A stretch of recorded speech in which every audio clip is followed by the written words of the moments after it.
Sobre tudo e mais alguma coisa. Seu bate-papo de mesa de bar na internet. Aqui se fala sobre tudo e mais alguma coisa.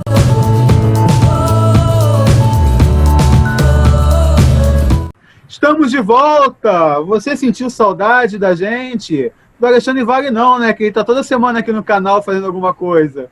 Estamos de volta com Sobretudo e Mais Alguma Coisa. É o 16º episódio, diretora? Deve ser o 16º. Não vamos ter 17º por motivos óbvios, né? Depois do 16 já viu o 18, porque o 17 aqui não é muito bem-vindo. Nós estamos também no Anchor, Spotify, Google Podcast, Apple Podcast, Gazeta do Povo, do amigo Léo, que espero que tenha comprado um microfone já para poder participar com a gente em futuros programas. Ele não compra, o canal cresce tanto lá dele, ele não compra o microfone. Você também pode ser barra de rolagem, tem os programas antigos aqui de Sobretudo e Mais Alguma Coisa. Falamos de tanto assunto já, tanto assunto, que a gente até deu uma semana de folga semana passada, de tanto assunto que a gente já falou.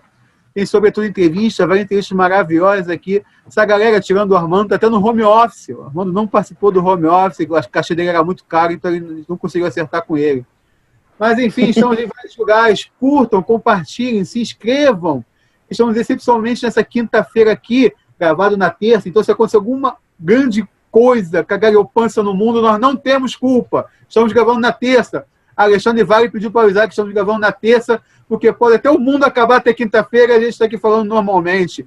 Vai que até quinta-feira o Rio de Janeiro muda em alguma coisa. Será que consegue mudar o Rio de Janeiro em alguma coisa, gente? O que sobrou do Rio de Janeiro? Aperte os cintos, o Rio de Janeiro sumiu? Boa noite. Quem quiser pode começar aí. Ninguém quer começar. Ninguém quer falar. Cara, eu quero começar, mas é porque é muito triste, né, o que a gente está vivendo. A gente está rindo para não chorar. A verdade é essa. Foi como você falou no começo, Aloysio. Daqui até quinta-feira pode ser que apareça um policial federal na porta de alguém, mandando prender, porque todo dia agora é isso, né? A gente ri, porque a gente tem que rir, a gente é um programa também de humor, então a gente tem mais é que rir. Agora que é muito triste, gente, pelo amor de Deus. Olha, Crivella de um lado, o Itzel do outro, e agora Flor de Lis, deputada federal eleita, pronto, agora senador também. Cara, a gente não sabe votar. Tipo assim, eu acho que o carioca é o pior ser humano para votar no Brasil. Porque ninguém consegue fazer a merda que os cariocas fizeram com tanta potencialidade. Cara, a verdade é essa. Analisa um outro estado qualquer da federação. Não tem tanta merda junta, rachadinha, tudo. Não tem nenhum outro estado onde o povo tenha sido tão péssimo para votar. Não existe, a verdade é essa. O Rio dá a impressão que o carioca é aquele que vê uma casca de banana na frente e fala, ih, caramba, vou escorregar nessa casca de banana. Exato, é isso porque mesmo. Porque ele sabe que vai dar merda e faz assim mesmo, né? Sabe que vai dar merda. Mas você também já parou para pensar que em função disso os caras se aproveitam pra caramba? Porque é todo mundo safado, ninguém virou safado porque virou político não, já nasceram desse jeito. Já. Aí se aproveitam da boa-fé das pessoas. A Marta que fica nos alertando sempre do que acontece, porque é a pessoa que mora pior no Rio de Janeiro. Se você não sabe, a Marta mora numa zona de risco, a maior zona de risco do Rio de Janeiro, que é ao lado do Palácio Guanabara. Você processado, Alexandre Vale está aqui do meu lado, Alexandre, me defenda do que eu vou falar agora. Os maiores bandidos desse estado passaram pelo Palácio Guanabara. Piores do que nem da Rocinha, piores do que esses do Dendê aqui, levando do Dendê, que é o senador do Impuros. Qualquer bandido, cara, é impressionante. O Palácio Guanabara é 100% de acerto. Parece os memes na boa fase da semana passada, 100% de acerto. Um chute, um gol. É impressionante. Desde 98, todos os governadores eleitos do Rio de Janeiro ou foram presos, ou foram investigados, ou foram depostos em algum momento. Como é que é, Marta, morar nesse lado aí? Você coloca aço na janela, você fica embaixo da mesa quando acontece alguma coisa ali, tem toque de recolher. Como é que é morar num lugar tão perigoso como o lado do palácio? Cara, é péssimo, viu? Vou te falar. Pior do que tudo isso que você falou, é helicóptero sobrevoando a sua cabeça 15 para as 6 da manhã. Exato. Helicópteros da Globo, das emissoras de televisão, de rádio. A polícia não, a polícia chegou de carro mesmo.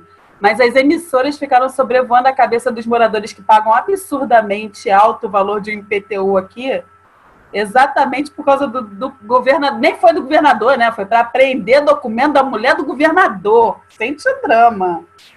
Sobrevoaram a cabeça da gente aqui até as 2 da tarde, gente. Absurdo. A gente péssimo. descobriu agora que se a mulher de algum governante recebe dinheiro, isso pode dar problema, né? A gente descobriu agora. Mas parece que tem um limite financeiro, acho que é mais de 100 mil, né? Menos de 100 mil não dá problema. Não. Menos de 100 mil não acontece nada. Verdade. Eu já fui vizinho da Marta, eu morei em frente a Santa Úrsula, num prédio que fica Se na fosse esquina governador, da tivesse sido governador. na esquina da Farane. Não, ele está solto. Pelo O Machado. governador não pode ser que ele está solto. É verdade.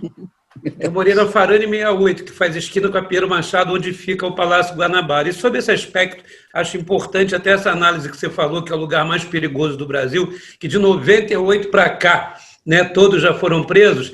Acho importante também que a gente deixe registrado, porque tem a história do copo meio vazio, copo meio cheio, né? Acho importante que a gente deixe registrado também que de 82 para cá, somente 3 governadores foram presos, que foram Leonel Brizola, Marcelo Alencar e Benedita da Silva. E dentre esses governadores, todos de esquerda, que não... Nilo Oi? Batista. Quem é Luísa? Nilo Batista foi Nilo governador. Batista, perfeito, melhor ainda.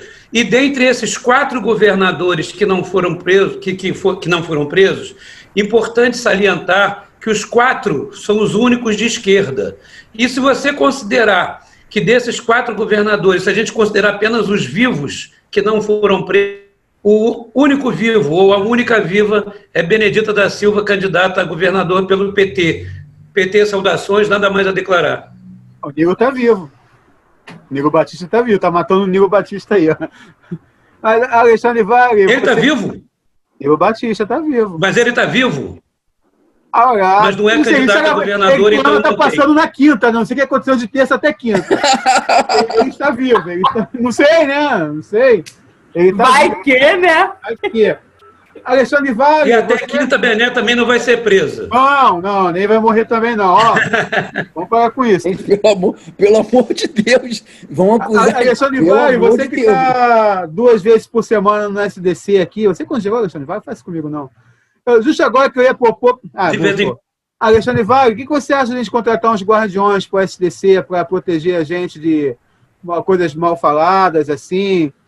Tem gente fazendo isso que está dando certo, né? Pagando um dinheiro para o pessoal ir para a porta do hospital defender, não deixar falar mal. A gente podia contratar também, né? O que você acha? Se alguém falar mal, sobretudo, do home office, tem essas pessoas pagas para defender os guardiões. O que você acha? Eu acho que a gente poderia contratar o pessoal da websérie. Galera, nós estamos com uma websérie muito interessante, estamos com audionovelas. Contratar esse pessoal, que também é aqui do canal, porque eles fariam de graça, eles não fariam com dinheiro público, como, infelizmente, o Crivella está fazendo com o nosso dinheiro. Nós faríamos com os nossos amigos, que nos defendem porque defendem a arte, defendem a cultura, defendem a disseminação dessa arte toda no período da quarentena, enquanto os outros são recrutados, infelizmente, entre os evangélicos amigos do seu... Ou então, assim, alguns eu acho que são até indicados pela famosa Márcia, lembra dela? A Márcia. A gente está brincando, desde que começou o programa, a gente está fudido, né? Vamos falar o português claro aqui, porque é prefeito, é governador, vai estar sendo investigado. O governador, o vice-governador, o presidente da Assembleia. O prefeito está com problema também. A deputada federal está com problema. É impressionante a situação. E como vocês falaram... Um minutinho só. Me permita o meu momento, Armando? Vai. Então... Nós estamos com o governador, né, como você falou, o prefeito, o André Siciliano do PT também, ele teve uma mandado de busca e apreensão, ainda vai se averiguar, mas por enquanto não há evidências como há com o governador e com o prefeito. Mas não vamos esquecer que ainda na linha sucessória nós temos o presidente do Tribunal de Justiça, desembargador Cláudio Melo, que nada mais é do que aquele desembargador que censurou um beijo gay no livro da Bienal. Para quem não sabe, esse é o presidente do Tribunal de Justiça. Ou seja, nós não estamos só fudidos, nós estamos muito fudidos. E a culpa é nossa, né? Porque aqui no Rio você pode contratar guardião, você pode fazer swing, fazer um monte de putaria aí, que não tem problema, nada contra a putaria, é verdade, mas usar a putaria, sendo hipócrita, que é o errado, você pode roubar na saúde, você pode fazer tudo, você não pode fumar maconha e se vestir de mulher no carnaval. Foram os argumentos usados contra o Freixo, que nem sabe se usa alguma coisa ou não, mas que botaram essa pecha nele, e do Tarcísio Mota, né? Aqui no Rio você pode tudo, você não pode fumar maconha e se vestir de mulher. A culpa é nossa, né, Marco e Armando? A gente não pode ficar reclamando da sorte. Aliás, queria falar que eu moro mal, mas que o Tarcísio mora mal também, porque ele mora porta a porta aqui, tá? Meu prédio é de um lado e o dele é do outro. Deixa eu comentar só sobre o caso do Crivella, porque esse caso do Crivella passou de todos os limites. É revoltante, é nojento, é asqueroso.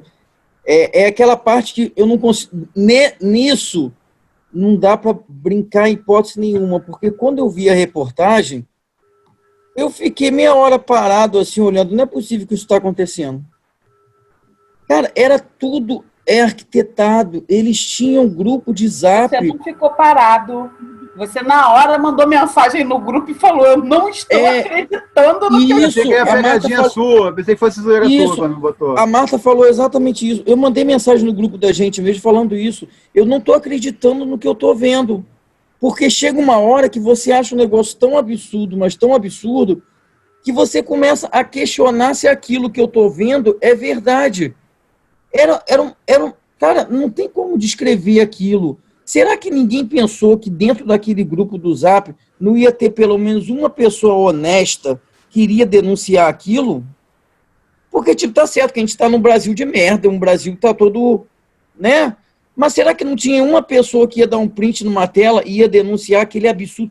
Cara, o Crivella botou mensagem no grupo dando os parabéns. Você tem noção disso? O prefeito da cidade mandou mensagem no grupo. E pior que é o telefone dele. Hoje passou uma reportagem do Admilson Ávila, aquele repórter no RJTV, onde ele mostra que o telefone que ele trocava mensagens com o prefeito é o mesmo número do telefone que está no grupo do Zap. Ou seja, o telefone é dele mesmo. Não era outra pessoa se passando por ele. Não era um assessor. O próprio Crivella dando parabéns às pessoas que estavam impedindo a divulgação de imagens, atrapalhando a informação. Essa notícia do Crivella, quando eu vi, a Marta lembrou muito bem, fantástico. Eu no grupo, em todo o grupo, eu coloquei, eu não acredito no que eu estou vendo. Porque beira um absurdo tão nojento, tão, sabe? Tão flagrante. Não dá para você imaginar que um prefeito vai fazer isso. Vai contratar gente com dinheiro público, pagar mais do que eles pagam enfermeiro e técnico de enfermagem para ficar impedindo a imprensa de divulgar. É inacreditável, na boa. Se dissesse assim, não, foi um amigo do Crivella que fez isso. Não, foi o próprio prefeito que estava no grupo dando os parabéns e angariando as pessoas. Cara, acho que isso aí é acreditar muito que não vai dar em nada, né? Exato, perfeito. Cara, certeza da pior do que acreditar que não vai dar em nada é que a gente está aqui falando, mas a gente também tem certeza de que não vai dar em nada. Exato. Essa é a pergunta que eu ia fazer para vocês. O que tem que se fazer para ter um impeachment no Rio de Janeiro? Você pode até ficar indignado, mas não vai dar em nada. É difícil, né? Porque é pedalada fiscal que vai dar impeachment aqui no Rio de Janeiro. O que dá impeachment aqui? Gente, olha só, para e pensa no seguinte. Você tem no primeiro programa a gente falou das nossas 3 esferas de governo, presidente, governador e prefeito. A gente falou que o Rio estava mal pago em todas elas. Pensa que o Witzel pelo menos não é carioca, né? Porque o resto é. Então, assim... Witzel, por sinal, o Armando alertou muito sobre o Witzel. Verdade seja dita, o Armando falou muito. A gente passou o Réveillon com o Armando esse ano e falou pra caramba do Witzel. Mas é o único não carioca. Mas, tipo assim... Conheço a figura. E sabe o que é mais impressionante no Witzel? Logo no primeiro ato dele, quando ele mandou fabricar aquela faixa de governador, que provavelmente ele mandou fabricar aquilo numa escola de samba, né? Porque ele entrou num barracão de escola de samba e falou assim, faz uma faixa para mim, não existe isso. Por ali você já via que era um pavão. Por ali você já via que ele gostava de... Fanfarrão. Fanfarrão. Exatamente. É isso que o Alexandre falou, que é muito importante a gente ressaltar.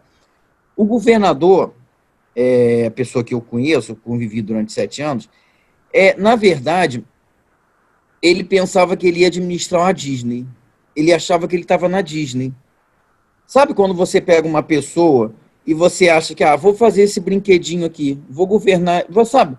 É um brinquedinho, que um Estado não é um brinquedinho. Não é uma coisa que você administra pensando que é um joguinho de quebra-cabeça. Não é. Tem que ter competência, tem que ter conhecimento. Não dá para você eleger uma pessoa qualquer do povo simplesmente porque nunca fez nada. Exato, nunca fez nada. O problema é exatamente esse. Você elegeu uma pessoa que nunca tinha feito nada por nada. E quando eu digo nada por nada, é nada por nada. É nada em esfera nenhuma. Então, isso é muito complicado. Que sirva, pelo menos, de lição para todos nós, que não dá para a gente escolher um salvador da pátria para colocar como governador, como prefeito, sem ter história nenhuma. Não dá para você pegar uma pessoa que não conhece de nada e colocar como governador, nem como síndico do meu prédio, que dirá como governador de um estado. Aloysio, tem mais uma coisa. Você fez uma pergunta sobre quando que nós teríamos impeachment aqui no Rio de Janeiro, né? A nível municipal, que você perguntou. Se a gente vai ter, mas... Não, eu digo o seguinte, se nós considerarmos que o processo de impeachment não é um processo jurídico, mas um processo político, para que o impeachment possa ser votado, ele passa por um processo político.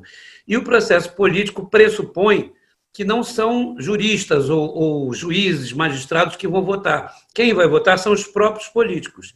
Então, isso, tanto no âmbito municipal, estadual ou federal, sempre passa pelo jogo do poder, sempre passa pelas benesses, passa pelos favores, como o Bolsonaro lá... Opa, primeira fala do Bolsonaro.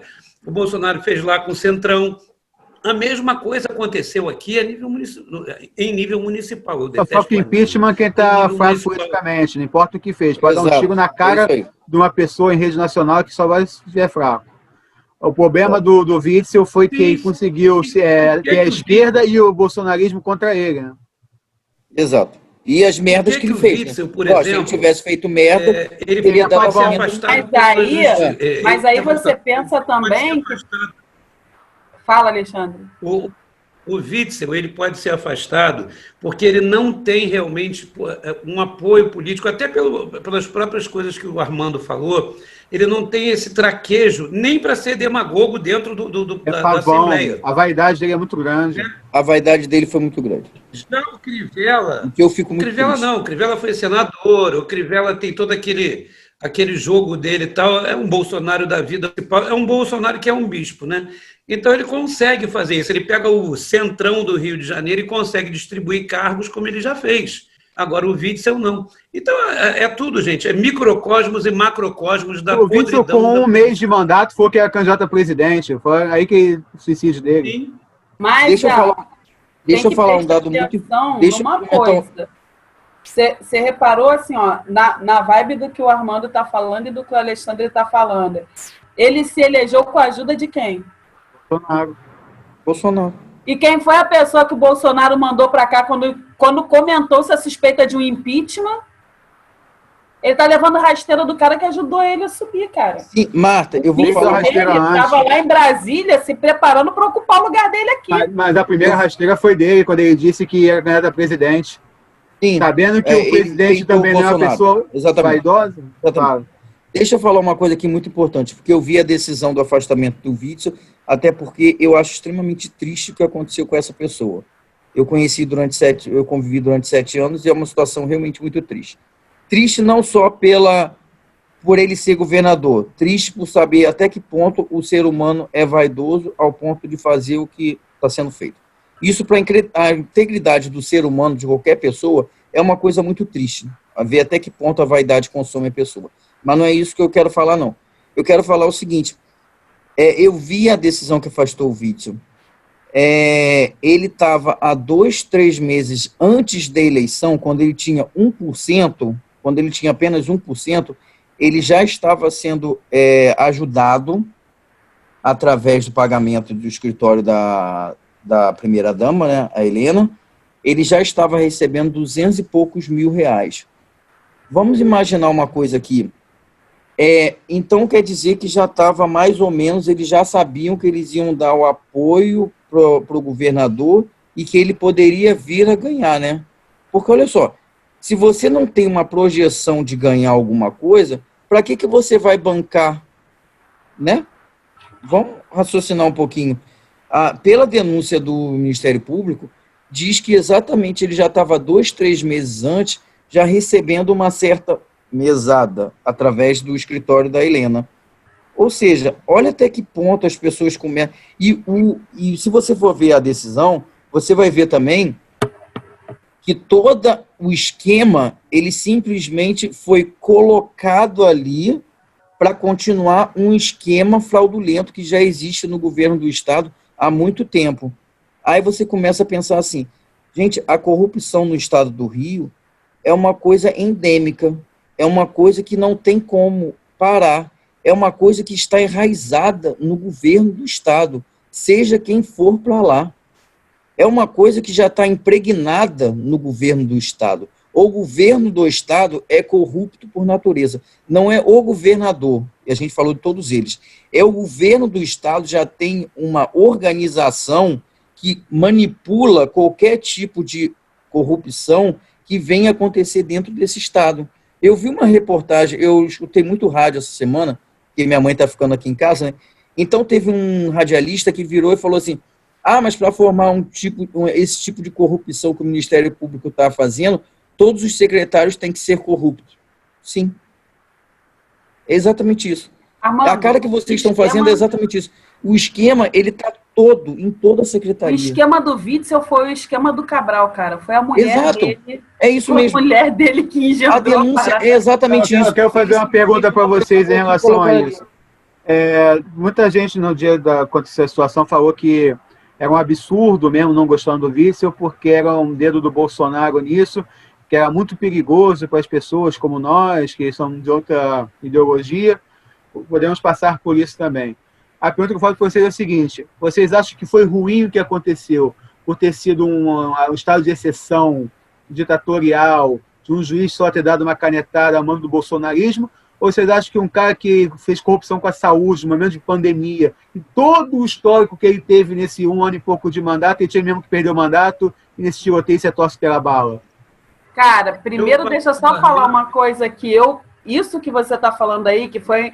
É porque a imprensa frisa muito que foi uma decisão individual de um juiz. Mas a gente tem que ter em conta que isso daí é uma turma recursal. O juiz toma uma decisão, mas ele precisa que as outras pessoas afirmem a decisão dele. Na verdade, o que ele fez foi tomar uma decisão em caráter urgente para que o processo de deterioração da saúde não continuasse. Deixa eu refazer a pergunta para você, então, Marta. Você acha que existe hoje uma ditadura do judiciário, como muita gente fala desde o tempo do Lava Jato, e hoje está à mercê do bolsonarismo para tirar os inimigos dele, como foi feito, já que o vice hoje é o inimigo, a polícia hoje está investigando os filhos do Bolsonaro, ou você acha importante o que aconteceu porque o vice é um grande mal para o Estado? Cara, é o que o Armando falou, é um esquema que já existia, não é que seja um grande mal para o Estado ou um grande bem para o Estado. Não falei só da saúde, foi um negócio de mirar na cabecinha. Não, eu não tô questionando isso, não tô nem falando que ele é um cara que está sendo bom ou que está sendo ruim, porque em algum momento ele deve ter feito alguma coisa boa, não é possível que desde a hora que ele sentou lá ele só está fazendo cagada.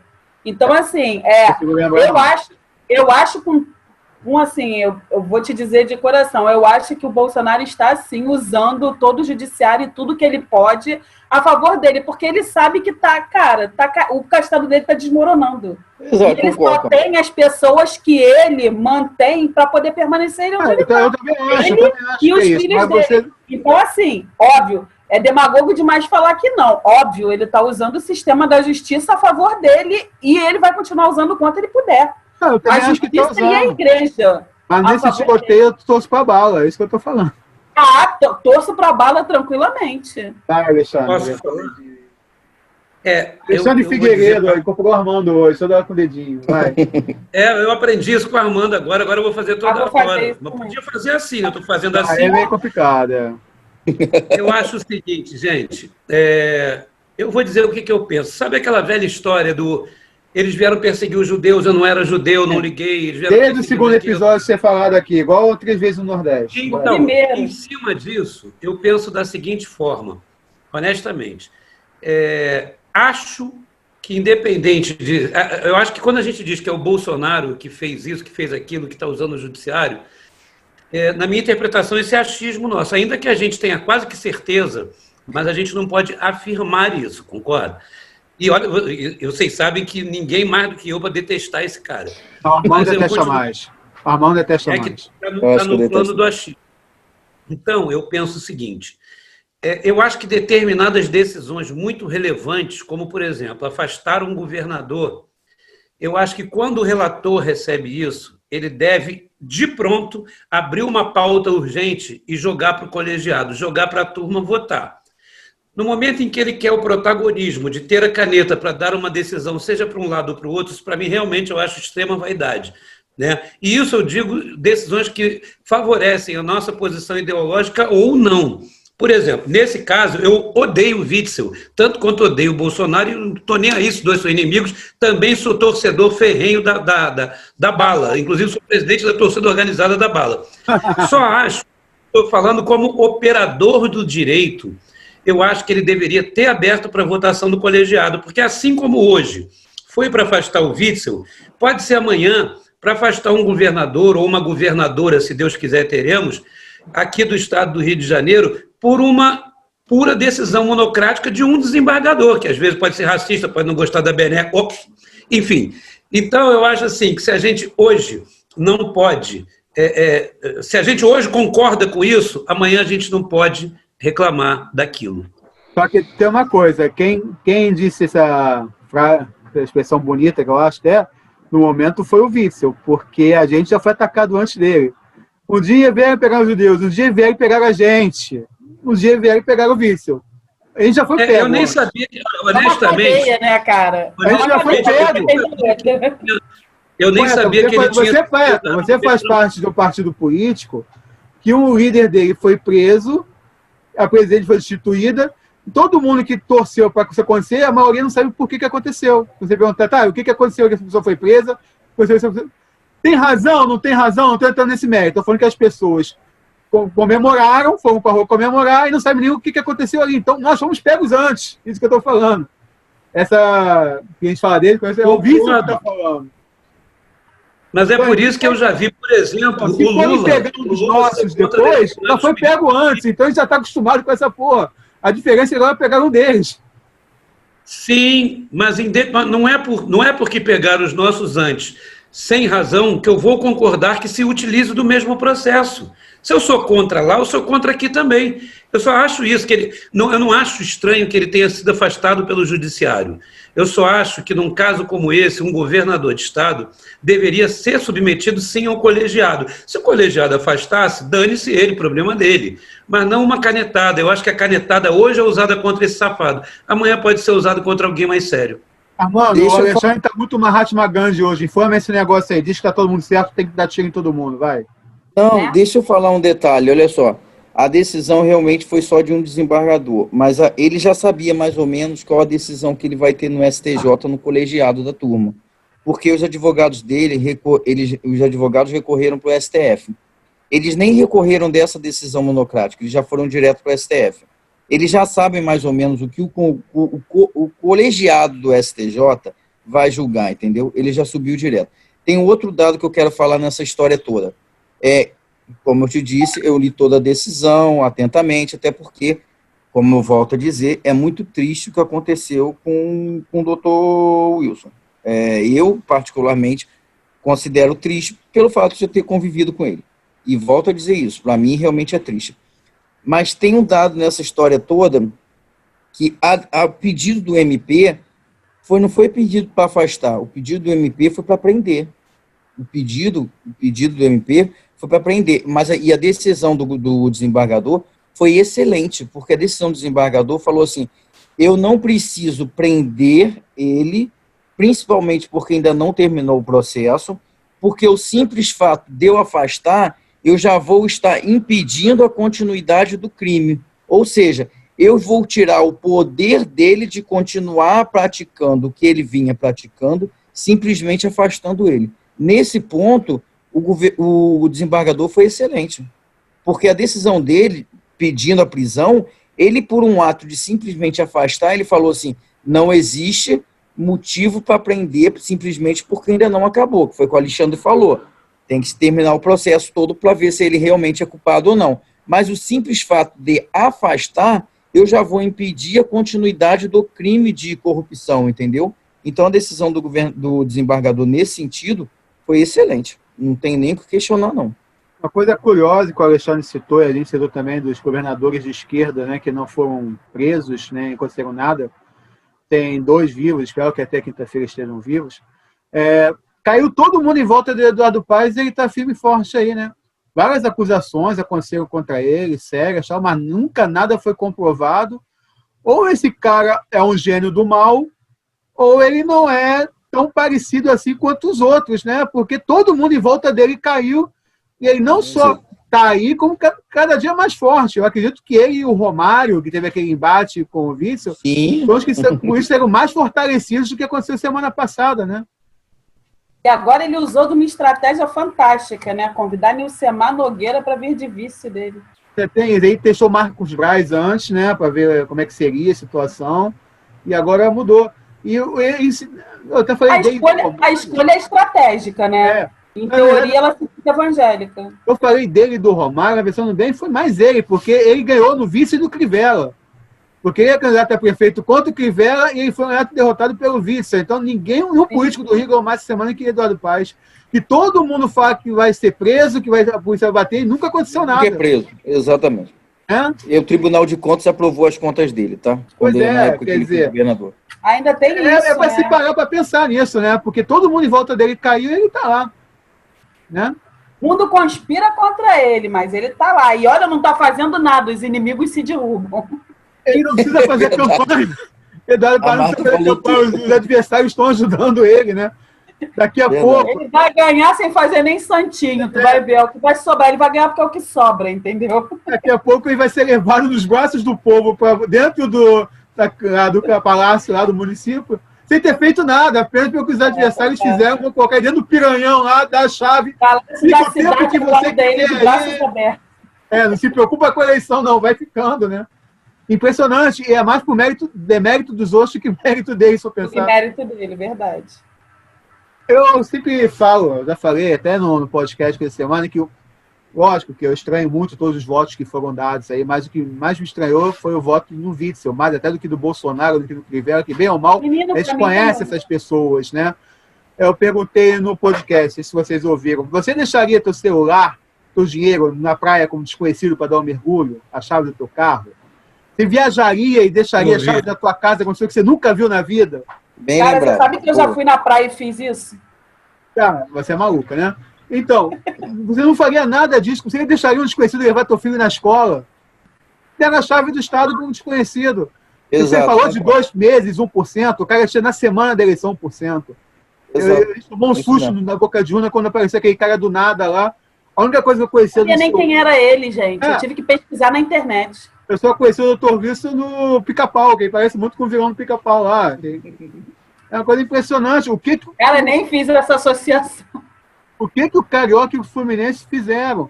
Aí você pensa em ficar com pena, não tem como ficar com pena, porque todas essas pessoas foram eleitas, não foi ditadura. Aí você olha domingo na praia, a praia está lotada, você entende perfeitamente como é que roda o Rio de Janeiro, né? Ou não, né? Pois é. Eu acho que falhou o aplicativo do Crivella, pelo jeito, né? Então bombou, foi muito bom, porque do jeito que estava cheia a praia ali, né? Deve ter saído do ar o aplicativo, tanta gente que pediu espaço ali na praia, né? Eu coloquei sobre... vocês estão no meu Facebook, vocês sabem disso. Eu coloquei a imagem da praia no domingo e vou ter que dizer aqui o que eu fiz. No Facebook eu simplesmente coloquei assim, fogo no cu. Porque, gente, não tem, desculpa o termo, mas não tem outra explicação. Sabe, não é questão que a gente não pode sair. É lógico que a gente pode dar uma volta, vai no Maracanã, vai em algum lugar. Mas o Carioca está fazendo o seguinte. O Carioca acontece o seguinte. Tem uma aglomeração ali, então eu vou. Se tem uma aglomeração, eu vou. Se tem uma praia lotada, eu vou. Sabe, o carioca está procurando ir na aglomeração. Cara, qual é a necessidade? Lógico, é bom ir à praia, mas qual é a necessidade de você ir à praia nessa época? Será que não é possível que a pessoa não consiga ficar 1, 2, 3 meses sem ir à praia? Será que é uma coisa tão essencial assim, do tipo, eu tenho que tomar banho? Sabe? Gente, é ir à praia, não é trocar de cueca. Sabe? O carioca está se comportando assim. Mas eu acho que não é só uma questão de falta de educação ou de orientação, não. O carioca ele tem a mania de ser sempre contra a maré, de se revoltar. Ah, que se dane, quer saber? Eu vou fazer mesmo. O carioca tem essa cultura já há muito tempo. Então, assim, sabe aquela coisa? Você sabe aquela coisa que quando passa uma matéria muito tempo nos jornais, e aí o pessoal, por mais que a matéria seja realmente procedente, que seja para condenar uma coisa ruim e tal, o pessoal diz assim, quer saber? Já deu. Estou de saco cheio de ouvir esse negócio da mulher estuprada, estou de saco cheio de ouvir a morte da Marielle, eu estou de saco cheio de... Quer dizer, estão de saco cheio de ver uma denúncia, uma coisa positiva. Da mesma forma está acontecendo isso. Ah, quer saber? Já deu, estou de saco cheio desse negócio de quarentena. E quer saber? Eu vou para a praia mesmo e foda-se. É muito em cima disso, gente. Vocês não acham, não? A gente pode dizer que o carioca e o fluminense em geral é um povo democrático, porque a idiotice está na camada mais rica até a mais pobre, não tem distinção, não tem preconceito. Porque a aglomeração no Leblon, aglomeração na Barra, aglomeração na praia, quando abre uma nova loja varejista, que a gente ficou impressionado, né, Lu? E a pessoa forçando a porta para entrar, que é a multidão entrar num bairro mais pobre. Aqui na Taquara, onde eu moro. Pois é, o Alexandre vai, gosta do Alexandre, né? Então, a idiotice é uma coisa que não tem preconceito, não tem cor, não tem raça, não tem credo. É uma coisa que toma o Rio de Janeiro, meio rodriguiano isso, né? Mas na hora que a merda se dá, é a camada mais baixa que sofre, né? Pois mas o cara do Leblon e da Barra tem plano de saúde bom, tem Barra Dó, tem Copa Dó, enquanto o pobre tem o Souza Guiar Dó, né? Sabe que eu falo para todo mundo, o normal atualmente é ser boçal. A maioria das pessoas não se dá... O normal agora é ser boçal? É ser contra a vacina? Os números triplicaram de casos e de óbitos no Rio de Janeiro, na contramão do resto do país. Quer dizer, não de todo, mas da maioria do resto do país. E por quê? Exatamente por esse foda-se que foi ligado. Por isso. Alguém sabe dizer se os guardiões usavam máscara, pelo menos, que ficavam na frente dos hospitais ali? Estavam de máscara, pelo menos? Estavam. Pelo menos isso, né? Cara, essa reportagem é muito boa. Vamos dar méritos à Globo, né? Porque o repórter entrou, ele apontou, ele falou assim, tá vendo aqueles dois ali? Quando eu começar a fazer a reportagem, eles vão aparecer aqui. Cara, não deu outra. O cara começou a fazer a reportagem, os dois saíram de lá e vieram conversar com ele. Aquilo chegou a ser até engraçado. A Globo é o pior inimigo que alguém pode ter, vamos ser sinceros, né? A Globo, quando quer pegar alguém, ela deu mole que acabou. Uma pequena imprecisão, poeta, só uma pequena imprecisão. Eles não usavam máscara, eles usavam papel higiênico. Porque o que eles estavam fazendo ali era bocejar. Então, eles usavam um grande papel higiênico semelhante a uma máscara, entendeu? E vocês acham que a campanha do Crivella vai ser afetada de alguma forma nisso, ou é aquele negócio que a gente já falou aqui, até se der um tiro na cara de alguém, a horda é justificativa? Não, isso foi muito em cima. Eu acho que isso está muito em cima da eleição. Por mais que o carioca, que o brasileiro não tenha memória, isso não é nem memória, né, gente? Isso aí é uma porrada que você leva na cabeça e você sofre de amnésia. Porque um caso desse, há 2, 3 meses da eleição, se alguém esquecer isso, é sinal de que a pessoa é doente mental, né? Porque isso está muito fresco na cabeça. Não sei, não. Deixa eu fazer uma pergunta para o Armando. Passa.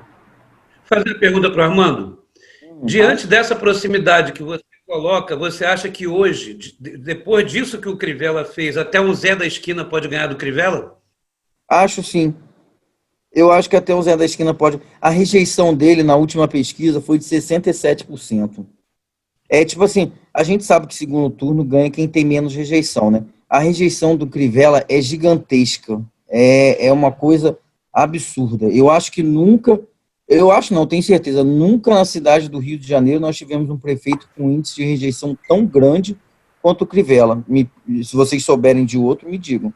Porque do jeito... Era muito criança, mas o Saturnino também tinha Você lembra, Alexandre Vargas? O Saturnino, que foi aquele negócio da falência da cidade, era uma rejeição desse tamanho que o Armando está falando? Não lembro.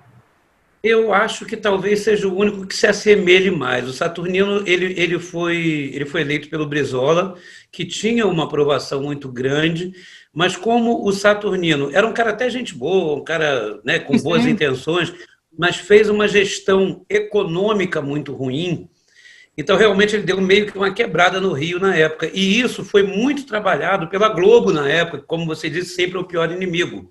A Globo caiu de pau, por quê? Porque era um cara de esquerda. Então, aquilo fez com que a rejeição dele fosse a índices estratosféricos. Eu era bem novo nessa época, mas eu me lembro bem disso. Né? Agora, em cima do que o Armando falou, dessa coisa que você falou, Luiz, da rejeição, e que o Armando falou, da imagem dele estar muito ruim, eu ainda diria um outro fator. Por exemplo, vamos supor que haja um segundo turno, mais provável hoje com o Eduardo Paes. Se o Eduardo Paes conseguir, de alguma forma, um apoio para pegar uma fraçãozinha do setor evangélico, ele já ganhou. Vamos admitir que o segundo turno seja Eduardo Paes e Benedita. Hoje, pelas pesquisas, é claro que o Eduardo Paes ganharia com larga margem, porque ele pegaria também os conservadores, que são anti-esquerda e tal. Mas vamos supor, por um absurdo qualquer, que o Eduardo Paes tenha a sua candidatura impugnada, até porque existe até hoje um processo eleitoral e tal, e que esse segundo turno seja entre Crivella e Benedita. Existe um fator que muita gente não está se atentando ainda para isso. Ela tem muita influência dentro da galera evangélica e ela pode se juntar a outros evangélicos que são ligados a ela e trabalhar muito isso para pegar...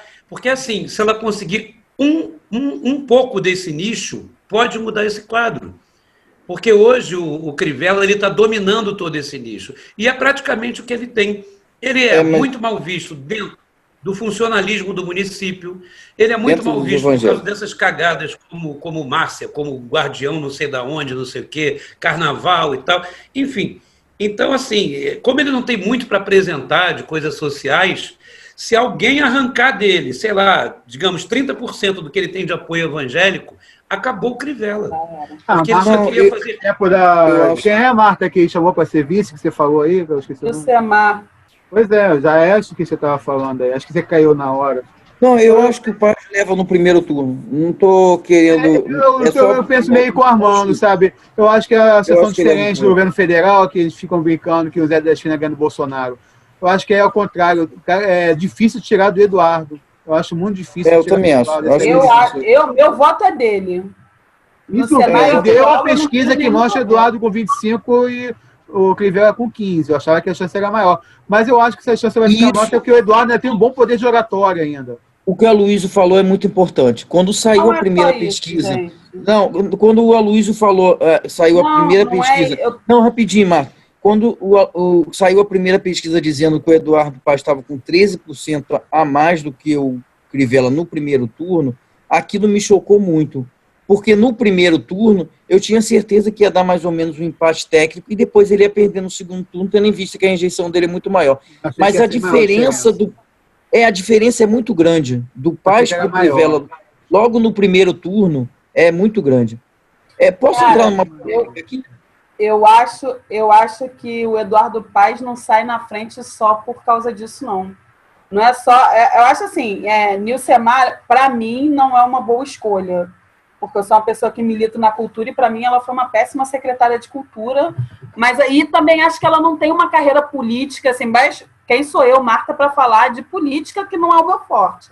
Mas acho que ela não tem uma carreira na política que justifique ela vir como vice dele. Isso posto, eu acho que o que bota o Eduardo na frente também foi o mandato dele, cara. Vamos ser sinceros que o Rio nunca sofreu tanta mudança estética. O fator Olimpíada não ajudou, não? O fator Olimpíada? Lógico.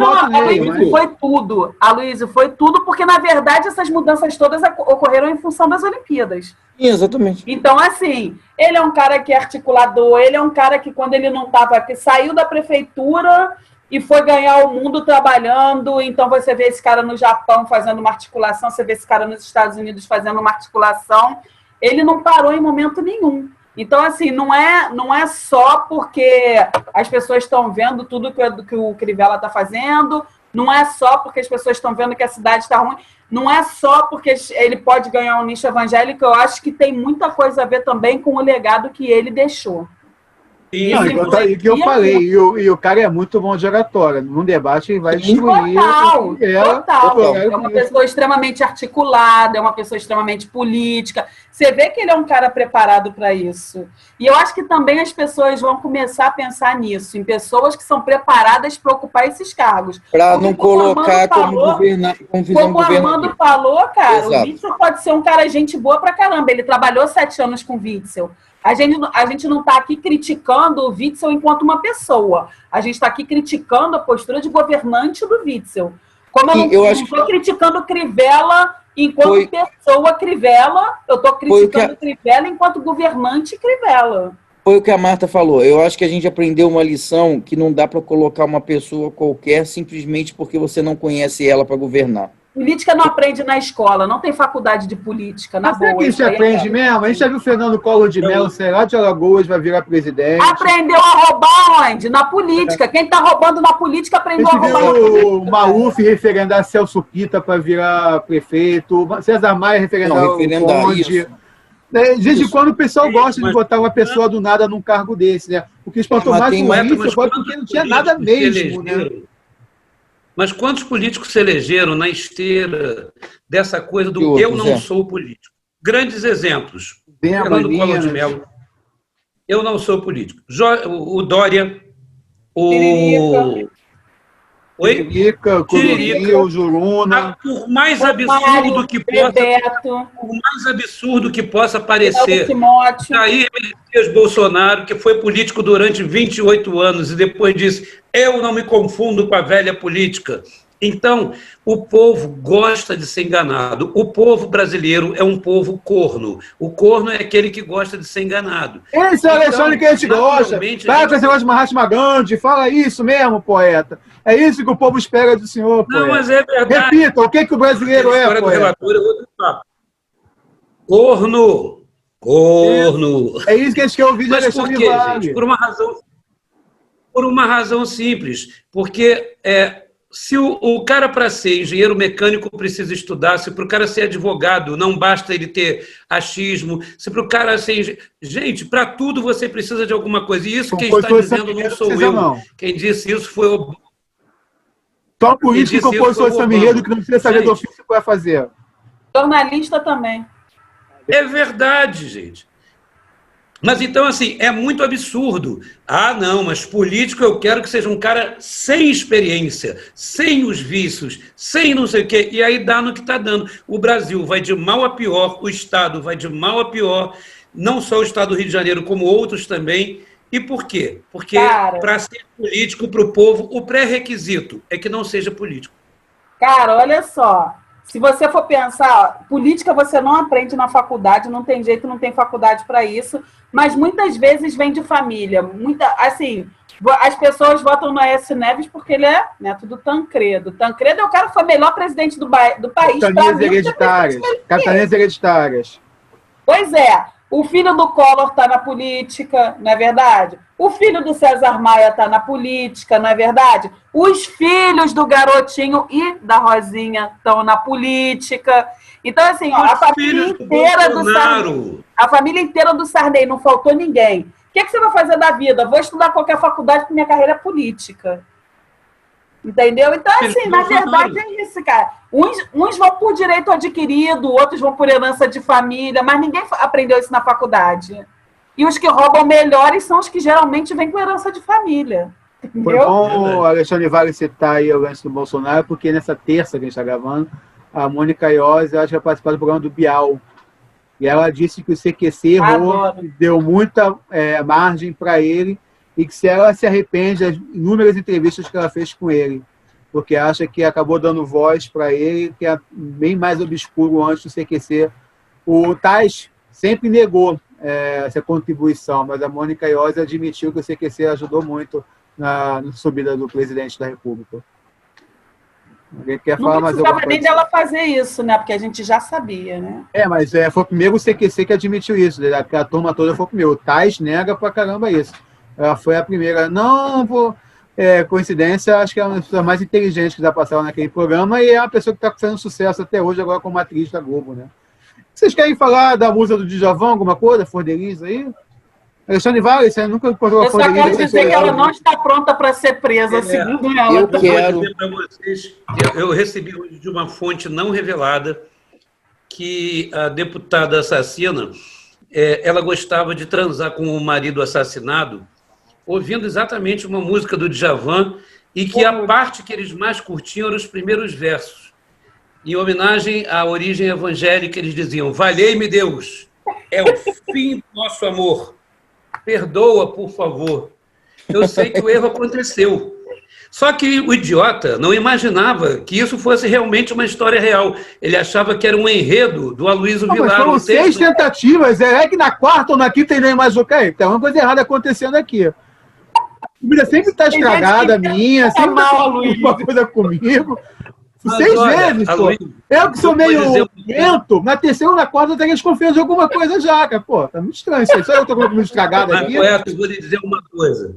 Eu achei que você fosse o melhor roteirista que seguiu a escola de Nelson Rodrigues. Engano meu. O melhor roteirista é Flor de Lis, porque todo esse enredo de swing, traição, transar com o filho, com o enteado, roubar o namorado da filha, depois casar com ele, matar adotar o filho e casar com ele. Mas é uma história de Nelson Rodrigues com o Tarantino, né? Isso aí. Daqui a pouco vai pegar Aloysio, a espada do Kill Bill lá e. Olha, você e Nelson Rodrigues caíram no meu conceito. Flor de Lis tem que ser eleita a melhor roteirista do Brasil. Ela é do cacete. Ela é melhor roteirista, ela é melhor atriz, porque ninguém interpreta melhor aquele choro do marido, entendeu? Exatamente. E depois, agora, na entrevista de domingo no Fantástico, ela falando: eu não estou preparada para ser presa. Eu quero tiver assim, um Mas, gente, eu acho até o seguinte. Eu nunca vi ninguém preparado para ser preso. Tem que comprar aquelas perucas mais requinhas para ela ser presa, porque não vai dar para usar aquelas perucas dela. Depois que arrumar aquelas perucas mais recas, assim, aí ela pode estar preparada para ser presa. Agora, o trabalho dela dá bastante dinheiro, né? Porque são 50 filhos, mas ela compra peruca no mesmo lugar que a Beyoncé, gente. Tô chocada. Antes de mais nada, eu vou dizer aqui que eu não sou ateu, eu sou agnóstico, eu não sou ateu. Mas eu vou jogar uma para vocês aqui. Teve o padre enrolado, o padre Robson. Teve, o João de Deus ficou todo enrolado. Agora Flor de Lis, quer dizer, várias religiões, né? Eles não têm visto muito ateu caindo numa situação dessa, né? Eu quero falar sobre isso. Eu acho que a polêmica agora vai começar comigo. Vamos embora. Eles querem polêmica. Sabe o que me espanta nessas histórias todas? É novamente como que o brasileiro é idiota. Porque, cara, vamos pensar um pouco, meu Deus do céu, como é que uma pessoa que é religiosa vai admitir, é complicado falar isso, mas vamos embora. Como é que uma pessoa que vai na igreja, como é que uma pessoa que segue os ensinamentos de Deus vai acreditar nesse bando de gente que está na cara que não está fazendo o que Deus mandava? Cara, eles não seguem os ensinamentos de Jesus Cristo. Mas só eles, Armando. Você viu a quantidade de artistas famosos que participaram do filme da Flor de Lis? Isso, exatamente.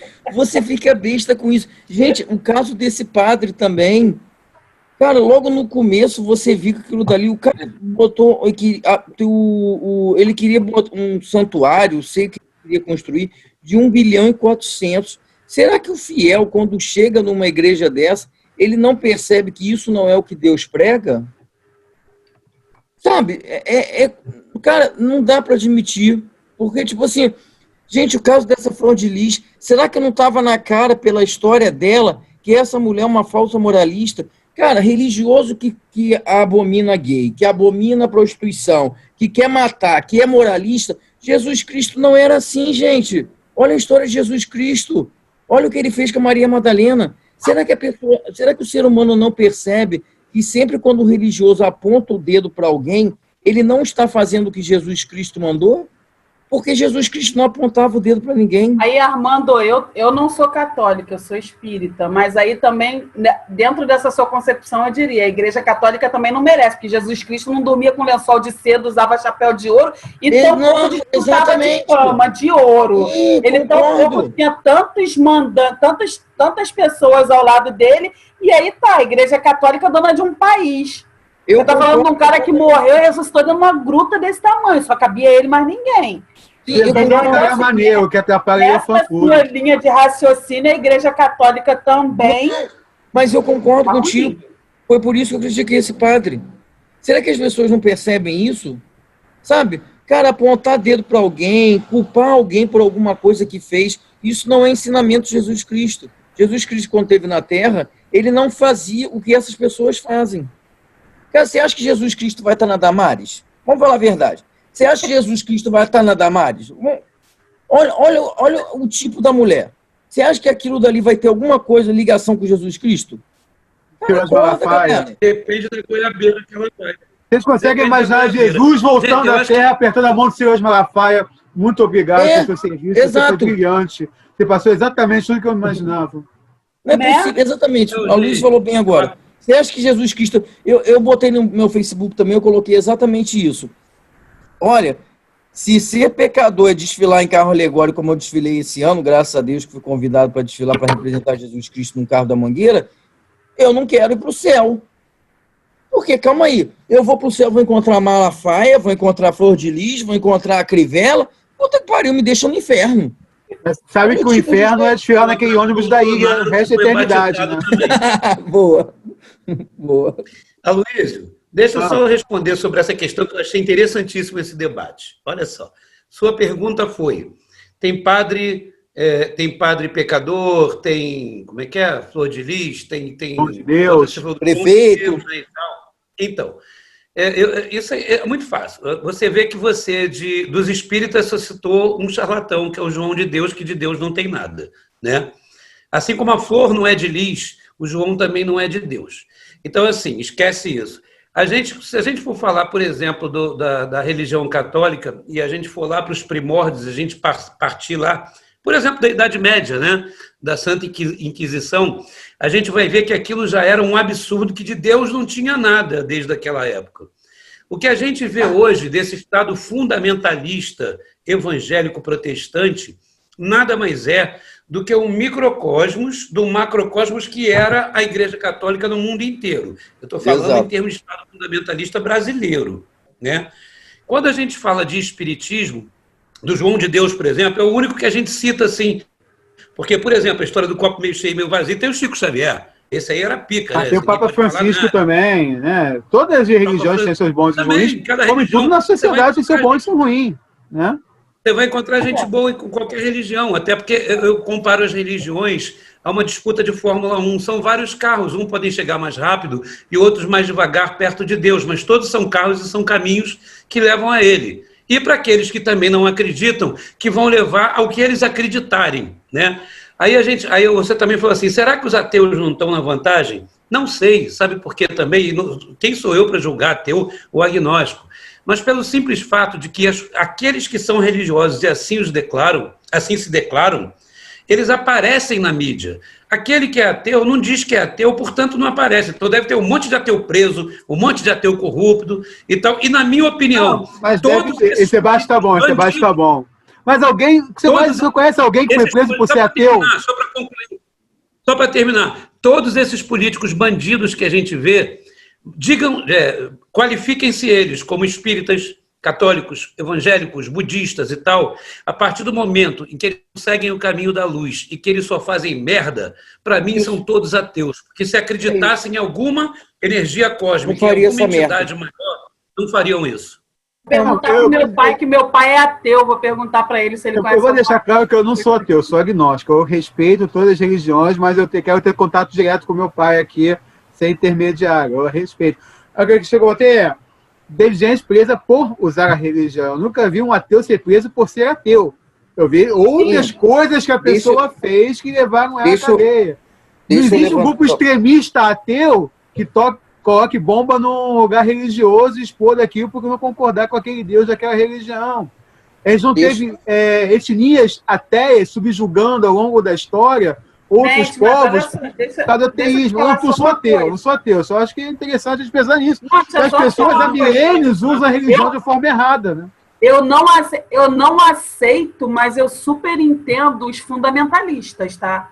Porque eles vão lá e se explodem em nome de alguma coisa, mas eles não prejudicam a população inteira que nem os governantes estão fazendo. Esses caras Imaginando um cara desse chegando lá no Maomé, assim, o que tu fez ali embaixo, cara? Onde é que eu mandei você fazer isso? Esses caras se explodem em exato. nome de 27 O Aloysio falou uma coisa certa. de leite, mas eles não sentam numa cadeira de governador, nem numa cadeira de presidente da República no momento de pandemia, rouba dinheiro e mata a população. Como é que esse cara se explode a esposa das pessoas junto? Tem uma diferença muito grande nessas crenças todas entre esses caras que são fundamentalistas e os caras que têm uma religião, que são católicos, que são evangélicos. Mas bem, se ele se explodisse sozinho, tudo bem. Como é que ele se explode sozinho? Explode pessoas em volta também, que não tem nada a ver com a história. Esse que é o problema. Mas não mata a população inteira, que nem estão fazendo aqui no Brasil. O Aloysio falou uma coisa interessante. Não é crime de guerra. O que dá vontade realmente... E eles não usam o nome de Deus para isso, eles usam a fé deles para isso. O que dá vontade é virar pro Malafaia da vida e falar assim, cara, quem foi que mandou você fazer a merda que você fez? Sabe? O cara quando chegar lá, cara, quem foi? Você fez essa merda em nome de quem? Eu queria muito ver a volta de Jesus, sabe? Que ele não acha que seria em pilacha, Jesus está voltando. Eu não faço nenhuma questão que ele chegue e me salve, não. Eu queria ver só ele conversar com as pessoas.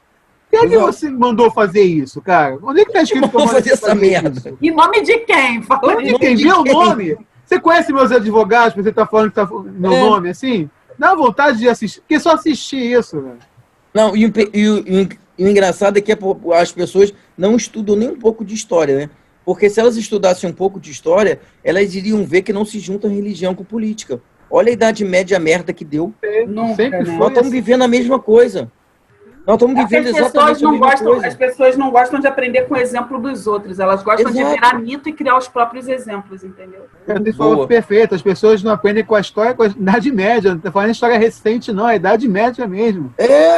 Gente, abre um livro de história, observa, lê um pouco e vê que sempre quando a religião se meteu com política, deu merda. Olha a merda que a gente tá. Já que a gente está falando... Não, cara, Armando, eu acho que os caras estão brincando de ser Deus, entendeu? Eles não estão seguindo Deus, eles estão brincando de ser Deus. Eles estão brincando de escrever uma Bíblia nova. Olha a merda que a gente tá em todos... E eu vou levantar uma outra polêmica aqui. Posso levantar a polêmica? Vou dar uma... Agora quem vai levantar a polêmica sou eu. Cara, os evangélicos decentes, eles precisam se posicionar. Eu não sei vocês, eu vou falar uma coisa aqui... Eu tô tomando ranço de evangélico. Porque os exemplos que aparecem são péssimos. Os evangélicos honestos, eles precisam se manifestar. Porque senão vai ficar muito feio, cara. No Twitter mesmo, eu esqueci o nome do cara, mas tem um pastor lá que é muito bom, cara. Quando ele escreve... Cara, vou te falar uma coisa. Da mesma forma que eu não pauto pessoas por partidos políticos e teologias políticas, eu não pauto pessoas por religião.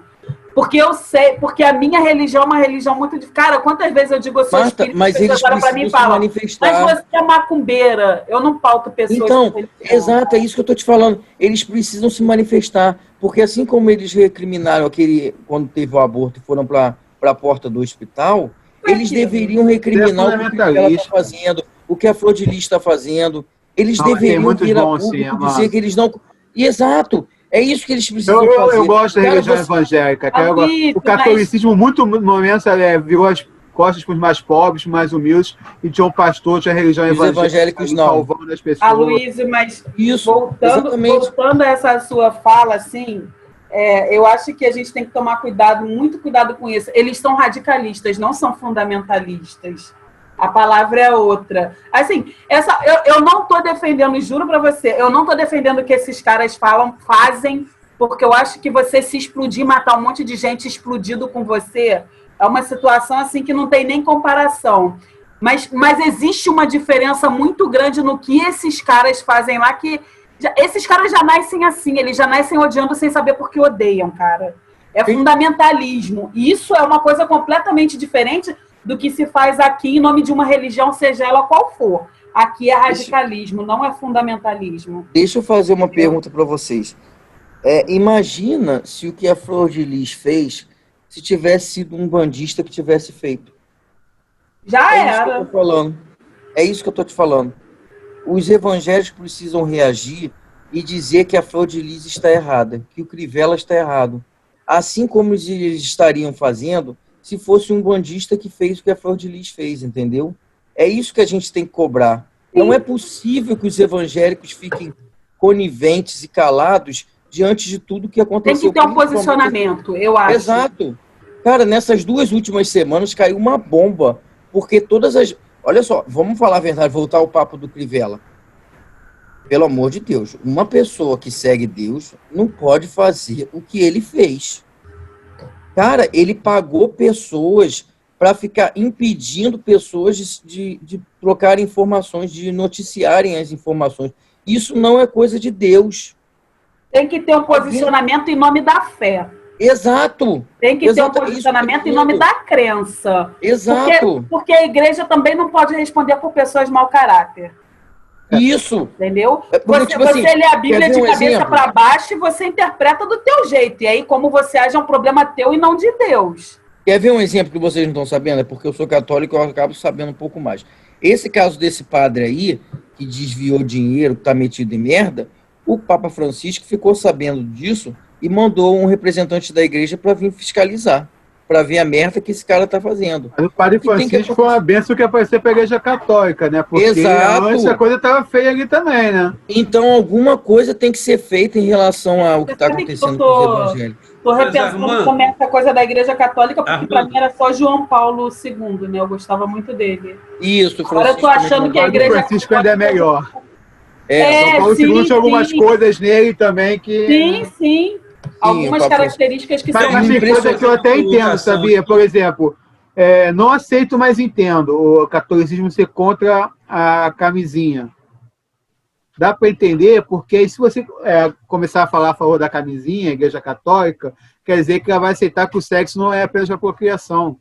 Sim. É uma sinuca de bico que passa a igreja. Não é que eu concordo, não, mas eu entendo esse lado deles, mas não concordo. Luiz, a grande mudança no catolicismo atualmente, rapidinho, Alexandre, a grande mudança no catolicismo atualmente é que com o Papa Francisco, você já não começa a apontar o dedo. Você vê uma igreja mais voltada a não dizer que condena ao extremo, entendeu? Ela começou, não vai aceitar, a igreja não vai aceitar homofobia, a igreja não vai aceitar um monte de racismo, a igreja não vai, mas tipo assim, ele passou a dizer assim, se Jesus Cristo não apedrejou Maria Madalena, por que eu vou jogar pedra em alguém que está fazendo uma coisa, entendeu? Essa é a mudança de mentalidade. Alexandre, fala você que a gente vai mudar de assunto depois, vai lá. Eu queria só fazer uma colocação. O Armando tocou num ponto muito importante há um tempinho atrás. Ele falou o seguinte, eu acho que os evangélicos deveriam fazer uma autocrítica nesse momento da Flor de Lis, dizer que ela, em outras palavras, ele disse, dizer que ela não os representa. Acho, sim, que muita gente evangélica deveria dizer isso. Há uns 4 dias atrás, rolou um texto pela internet, quando alguns evangélicos, mas não são aqueles lá, Silas Malafaia e tal, não, evangélicos pobres mortais, que começaram a dizer, olha, ela não me representa não, hein? Pessoal em redes sociais e tal. Eu vi. E veio um texto, que eu não vou ler esse texto aqui, porque ele é muito grande, eu só vou ler só pequenas frases que tem assim soltas. Fica tranquilo, poeta. São algumas frases que são soltas, mas que bem demonstram o que eu quero finalizar. Diz assim, olha, vamos aos fatos. Flor de Lis representa a igreja evangélica, sim. Foi eleita democraticamente por votos de evangélicos, sim. Pregou contra o homossexualismo, como a igreja evangélica gosta de se referir, mesmo sabendo que é um termo pejorativo, sim. É uma exímia representante da teologia da prosperidade, sim. Fez congresso com igrejas lotadas e pastores conhecidos, sim. Arrastou multidão em seus cultos, com cantores gospel conhecidos em todo o país, sim. Então, e por aí vai, é um texto longo, eu não vou me prolongar. Mas o que eu quero dizer é o seguinte, é que se por um lado é importante, como o Armando disse, que os evangélicos comecem a fazer uma autocrítica, essa autocrítica a gente viu nas redes sociais partidas de pessoas normais, como nós. mas aqueles que são Somos normais, os tá tudo disseminadores da ideologia, da opinião, aqueles que fazem essas pessoas inocentes úteis. Esses estão calados. Esses estão calados, esses estão Exato. omissos. É Esses, isso que eles em têm que momento falar. algum, dizem assim, um Malafaia, um Edir Macedo, dizem assim, isto é um absurdo, nós não concordamos, isso não nos representa. E são eles que deveriam, como o Armando disse, Vamos fazer isso. Que representa eles. Foram eles que ajudaram ela a chegar onde ela chegou, cara. Exatamente. Por falar em posicionamento, eu quero perguntar um negócio de posicionamento para vocês. O posicionamento, por exemplo, dos negros americanos, né? A NBA nos seus playoffs parou. Por causa de mais um ato de racismo, lá parou tudo. O meu Lakers não jogou. O LeBron foi um dos que liderou, não vamos jogar e acabou. E sempre teve essa história aqui no esporte brasileiro, que o esporte não deve se misturar com política, com nada disso. Por que lá acontece e aqui não acontece uma coisa dessa, sendo que aqui acontece casos tão graves ou mais graves do que acontece nos Estados Unidos? Cara, você sabe que isso foi tema de debate comigo e uma amiga essa semana aqui em casa, né? Olha, e aí ela falou assim para mim, mas você tem que entender que as pessoas... há uma diferença muito grande entre o pensamento do brasileiro e o pensamento do americano. Aí eu virei e falei bem assim, tá, tudo bem, você pode ter uma diferença de pensamento, mas assim, covardia é covardia em qualquer lugar do mundo, até quando seu pensamento é diferente. Fato. Porque nos esportes lá nos Estados Unidos ou na Europa, as pessoas não são repreendidas como elas são no Brasil. Olhei para a cara dela e falei, cara, o Neymar joga na Europa há 50 anos. Ele falou que ele nunca sofreu preconceito racial na vida porque ele não é preto. E aí, me explica como é que funciona. E os Estados Unidos, há 4, 5 anos atrás, o quarterback do 49ers foi banido do esporte, Colin Kaepernick. Ele ficava se ajoelhando na hora do hino e tal. Ele não consegue mais jogar em lugar nenhum. Teve uma mudança de posicionamento lá também, nos últimos anos. Né? Não é desculpa então, esse lado cultural, né? Não. E você, Marcos, você pode falar melhor do que eu, porque eu não sou muito fã de Marvel, mas morreu Pantera Negra, né? Você principalmente, deve curtir muito mais. Mesmo que eu não sei falar o nome dele. Eu sou fã do Super-Homem, eu não conheço muito, mas a comoção foi tão grande da morte do ator, que eu fui ver um pouco da história dele, e realmente é uma coisa extraordinária. O cara tinha câncer, e ver o auge da vida dele, artística e pessoal, foi com câncer. Né? Fazendo quimioterapia no intervalo, e virou também um grande símbolo do negro americano, do negro do mundo inteiro, né? Assim como o LeBron James, como o Michael Jordan, com esses caras, e como o Neymar poderia ser, mas o Neymar nem acha que é negro, né? Qual a importância de um cara como esse aí, o legado que ele deixa, cara? Até por essa luta aí racial, por esse posicionamento aí. Fala o nome dele direito, que eu não sei, eu tô com medo de falar o nome dele e errar. Adorei essa, gente. Na verdade, aí é uma opinião que é minha também, que é pessoal. O que eu penso a respeito disso, cara? O cara, na verdade, ele virou um expoente de uma luta, de um momento em que o mundo inteiro está se voltando com outros olhos para a questão racial, né? Então, assim, nunca tinha tido um filme de negros voltado para negros, com um país de negros, onde todo mundo se enfrenta de igual, porque eram negros brigando com negros, um elenco completamente negro, né? Uma produção completamente negra. Então, assim, o cara deixou um legado, porque o filme é maravilhoso, o filme é bom mesmo, mas o cara deixou um legado mais por essa questão, assim, dessa transição que todo o mundo está vivendo da questão racial. Mas, assim, o Chadwick, ele é um cara que, além de tudo, era um cara extremamente carismático, era um cara que passou por tudo isso que você está falando, pela doença e tudo mais, cara, e ninguém soube, em momento nenhum, ninguém soube. Do mesmo jeito que ele casou e ninguém soube, né? Deixou uma viúva, ficou todo mundo naquela, meu Deus, que viúva! Quem é a mulher que ele deixou que ninguém nem sabia que o cara tinha casado, né? E aí, assim, na verdade, o que aconteceu foi meio isso. Foi um momento o momento aconteceu por conta dessa questão da representatividade. O filme é bom pra caramba? O filme é bom pra caramba. O Chadwick é um ator bom pra caramba? Você viu James Brown? Não, filme não. Eu assisti 3 vezes. Impecável. Impecável. Ele, como ator no filme, impecável.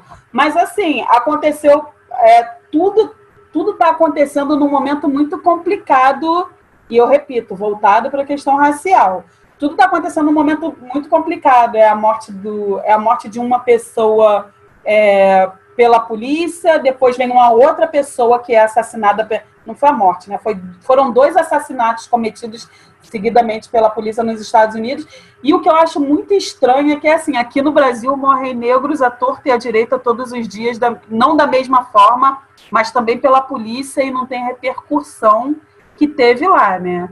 E aí, de repente, um cara que é símbolo de uma luta contra o racismo, que está num filme que também é símbolo de uma luta contra o racismo, morre, mas aí ele morre assim, morre em forma de mártir, né?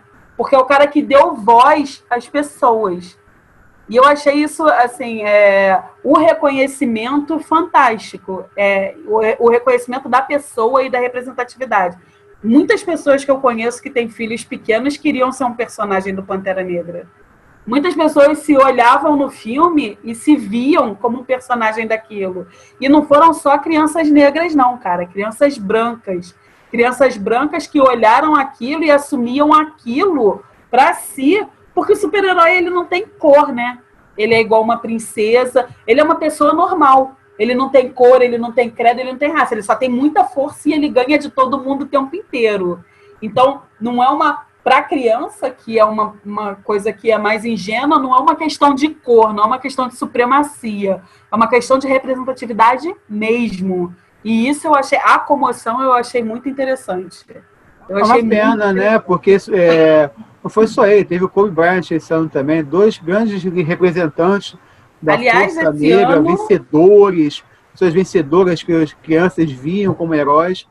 2 perdas muito tristes, né? Do Kobe. Então, o Kobe acompanhava. E falar que esse ano está se superando, viu? Extra pandemia, tá de parabéns. Deixa eu aproveitar e falar uma coisa.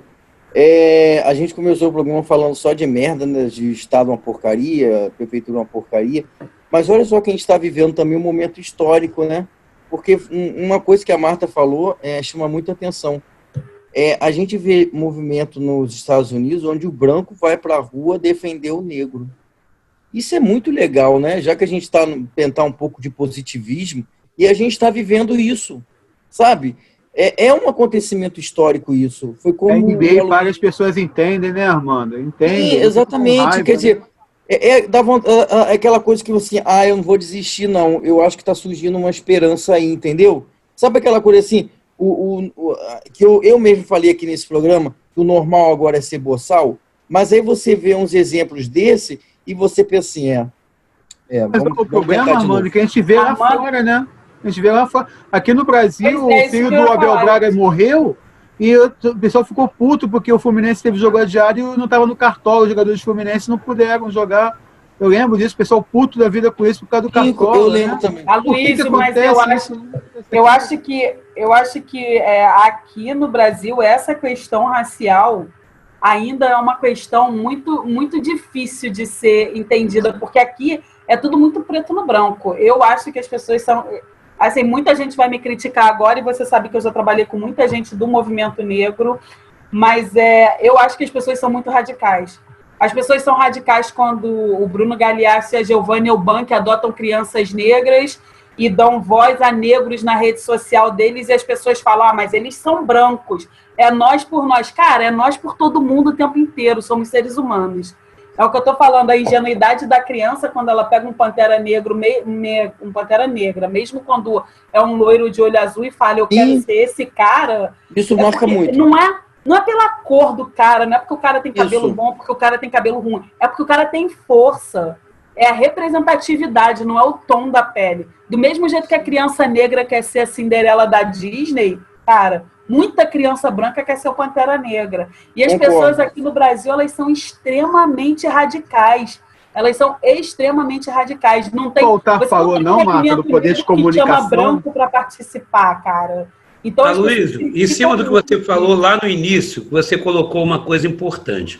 Você disse o seguinte: os jogadores americanos, voltando só àquela pauta para chegar aqui. Já está nessa, é um todo. Fizeram e tal, a greve, não sei o quê. Por que que no Brasil não é assim? Então, para a gente fazer essa comparação, eu só lembraria o seguinte: a democracia americana existe há 300 anos. A democracia no Brasil existe há 30 anos. Não, e teve luta para conseguir essa democracia lá, né? A independência americana, né? Aqui foi tudo em gabinete numa cagada mais de Ipiranga, né? Exatamente. Então, assim... Literalmente cagada. Porque ele estava com dor de barriga. Gente, muito embora o racismo continue existindo lá, ainda de uma forma dissimulada, e aqui, que já foi dissimulado, está de uma forma escancarada e até institucionalizada, eu diria o seguinte, que a prática da democracia, ela faz com que possa surgir isso hoje numa NBA. E eu vou te dizer mais ainda, uma NBA pode inspirar, de repente, se a gente não estivesse numa pandemia hoje, se a gente estivesse num período de normalidade, alguns artistas a cancelarem seus shows. E aí ia ter aquela discussão de contrato, mas peraí, pô. Mas tem muita artista, mesmo os maiores movimentos musicais do país hoje são de extrema-direita, né? Você vê, por exemplo, o YouTube poderia chegar e cancelar um show em repúdio. Isso poderia desencadear... Sim, no exterior, verdade. No exterior que eu estou falando. É porque mas aqui o Gustavo Lima não ia cancelar, não. Nunca, mas é exatamente o que eu estou dizendo. Gente, pela pouca prática da democracia que lá existe há muitos anos, embora o racismo lá exista, mas aqui... Alexandre, isso independe, para mim, isso independe do tempo de existência da democracia. Cara, isso é uma coisa que vai muito além. Os caras juram a bandeira e os caras acreditam naquilo, os caras são patriotas. Não é pelo passado, não. Aqui a libertação dos escravos foi num gabinete com a Isabel Nacional Divina, jogar os negros todos na rua, fora da escravidão, sem dar um norte para eles, sem poder fazer alguma coisa por eles, empurrando eles na favela, pegando os italianos, os espanhóis para trabalharem, receberem salário. Marta, eu vou mais longe. Atrás do problema, não? Você quer ver uma coisa? Por exemplo, Dom Pedro II. Dom Pedro II, ele foi educado na Europa. Então, a família imperial, na época de Dom Pedro II, não tinha escravos.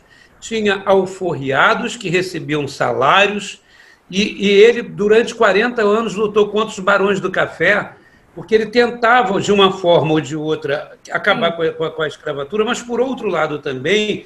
ele temia a reação da política porque ele tinha que se manter no poder e havia os republicanos, que, na verdade, os republicanos não eram abolicionistas, né? Então, você imagina o seguinte... Por que ele, Dom Pedro II, não mantinha escravos para a família real? Porque ele foi educado na Europa. Os americanos, da mesma forma, têm seus milhares de defeitos, mas eles foram criados pelos ingleses, né, que também aboliram a escravatura antes e tal.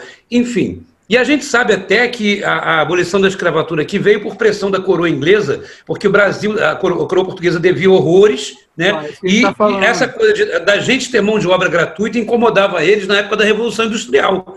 Que a gente ia ter... não, porque na hora de vender o produto manufaturado, se a gente fizesse uma revolução industrial, a nossa mão de obra era de graça, enquanto a deles era paga.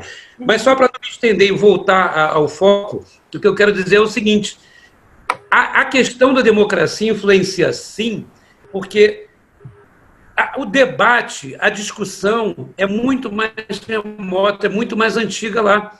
Aqui, isso foi fechado durante muito tempo. A gente vê os movimentos raciais no Brasil, de verdade, com mais força, serem muito mais recentes. Claro, tirando os quilombolas e tal, mas aquilo tudo muito, muito fechado pela repressão. Mas agora, esses movimentos raciais, que vêm de alguns anos para cá, são muito mais recentes. Há quanto tempo esses movimentos raciais existem nos Estados Unidos, gente? Há muito tempo. Então, hoje a coisa lá pipoca e estoura e a sociedade se mobiliza em função dessa experiência anterior.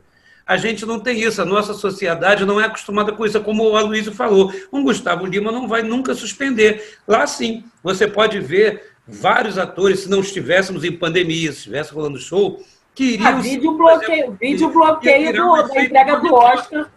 Ia virar um efeito pelo dominó. Spike Lee, né?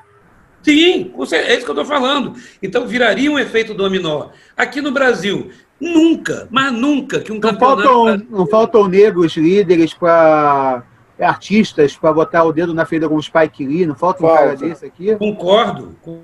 Até porque você tem um Pelé negro poderia líder ter sido esse negro, cara, né? e diz Eu que acho não é que, negro como eu acho que Neymar. falta uma pessoa de liderança.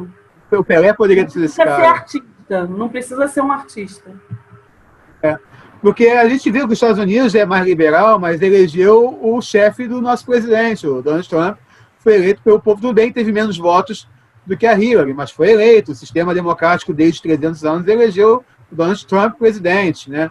Então tem muita gente que pensa como ele. A gente citou o caso do Kaepernick aqui, nunca mais conseguiu jogar em lugar nenhum com a quarterback dos 49ers, porque se levantou contra o racismo. E a gente pode falar, até a camarada Jonas, que a gente fez hoje, tivemos ditadura recentemente, mas acho que no pensamento a gente nunca foi tão livre quanto naquele período. Foi muita coisa criada, muita luta. Foi um período de muita luta durante a ditadura militar aqui. As pessoas lutaram contra a repressão, lutaram contra o sistema, e no momento que ganharam a democracia, tiveram a democracia, parece que essa luta meio que esmoreceu. Ficamos mansos. Por isso que eu tenho minha dúvida se tem a ver com o tamanho do tempo de democracia no Brasil. Eu tenho uma dúvida em relação a isso. Não estou falando que não é, mas eu tenho dúvida. Não, eu atribuo muito isso também a esse fator do a gente pela gente. Não sei. Pô, lá a NBA parou, os brancos pararam juntos. Não foram só os negros que pararam, foi o coletivo. Aqui os brancos iam falar, tá bom, não é comigo, mas quando você tem um branco que se importa, o movimento negro fala, pô, não dá para ser ele não, que ele é branco. O Armando Isso deve não é lembrar desse egoísta, movimento do cara. Alex. Esqueci qual era o nome, o movimento que o Alex lançou aqui, que teve os jogadores. Qual era o nome? Lembra, Alexandre? Que era o Alex. Poeta, em cima do que a Marta falou, tem Não, uma mas você coisa lembra qual é o nome do... Não muda de assunto ainda não, poeta. Você lembra que era aquele jogo limpo? Não lembro o que era. Que era o Alex, era o Paulo André, o zagueiro, que às vezes davam saída de bola e ficavam tocando a bola de um lado para o outro, uns minutos, com forma de protesto e tal. Lembro disso. Vai falando aí que eu vou lembrar o nome aqui. Fala o que você quer falar aí. Quando você pensa, deixa eu só comentar sobre o que a Marta falou. Ontem eu estava conversando com meu filho mais novo aqui, que tem 20 anos, e ele nem é o negão e nem ele é o branquinho, e ele tem rasta. Ele é bem aquela simbiose, e ele é rapper. E ele falou, pai, eu sofro uma coisa curiosa. Dentro do rap, eu sou considerado branco, e no meio dos brancos, eu sou considerado negro. Então eu não sou nem o suficientemente negro, nem suficientemente branco. Eu estou naquela linha de eu passo pelo eu sou mesmo discriminado problema, tá? dos dois lados. Entendo ele porque eu passo pelo mesmo problema. Com certeza, No meio do né? movimento negro, no meio do movimento negro, eu não sou negra porque eu moro na Zona Sul, porque eu tive estudo, porque eu tenho acesso, porque eu sou classe média alta. Porque aí as pessoas já começam a te dar vários elogios, né? Tu mora na Paissandu, é rica, você usa cordão de ouro, você é rica, você não. Para você ser do movimento negro, parece que é pré-requisito que você seja pobre, que você tenha cabelo duro, Dá para você que ver você aqui, seja ó. retinto. Olha ele aqui, ó. Olha ele. Ele é negro ou é branco? É negro, pô. Pois é, ele também se considera assim, mas ele diz que os negros dentro do rap consideram ele branco. A discriminação está dentro do... Eu vi aqui no Google, É Bom isso, Senso. Armando, é isso. O nome do movimento era Bom Senso, que o Alex e o Paulo André lideraram, tentaram fazer uma mudança no futebol brasileiro, só que os outros jogadores não encamparam. Na hora dos grandes jogadores do futebol brasileiro encamparem aquilo, deixaram de lado. Bom Senso, Futebol Clube. Foi em 2016 que foi lançado esse movimento aqui no Brasil, e alguns jogadores tentaram articular um movimento para mudanças no futebol, as coisas que não deu certo aqui. Só que Vocês não, pensaram em né? alguma coisa para melhores e piores da semana? Melhores da semana é Crivella sendo aceito de novo, pela terceira vez o pedido de impeachment dele. Uma hora certa, tá chegando perto. Alguma coisa, Armando?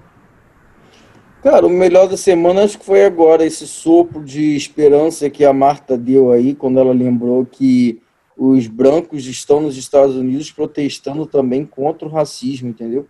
Isso é muito... é esperançoso, né? Pelo menos por um lado. Mesmo que seja longe, tá? Em outro país.